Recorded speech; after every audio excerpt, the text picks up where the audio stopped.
कश्मीर कंदकोट जे मुख़्तलिफ़ थाणनि जी पुलिस नफ़री ऐं रेंजर्स जो एसएसपी कश्मीर कंदकोट बशीर अहमद बिरोही जी अॻुवाणी में करमपुर जमाल ऐं शबीराबाद थाणनि जे हदुनि में अॼु 5 ॾींहं बि गरियल ऑपरेशन जारी रहियो। 5 ॾींहं गुज़रण बावजूद पुलिस ऐं रेंजर्स उस्ताद अल्लाह रखियो निंदवाणी क़तल केस जा मुख्य नामज़द जवाबदार गिरफ़्तार न करे सघी।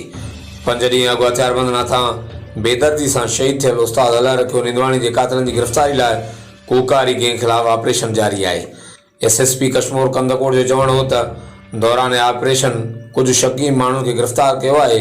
जवाबदारनि जे मोर्चनि ऐं घरनि खे ड्राए पट करे बाहि ॾेई साड़े छॾियो आहे। एसएसपी कश्मीर कंदकोट बशीर अहमद बिरोही जो वधीक चवणु हो त उस्ताद अल्लाह रखियो निंदवाणी जे क़ातिलनि जी गिरफ़्तारी ताईं ऑपरेशन जारी रहंदो। हर वक़्तु आगाहण लाइ ॾिसंदा रहो JTN वेब न्यूज़ करमपुर।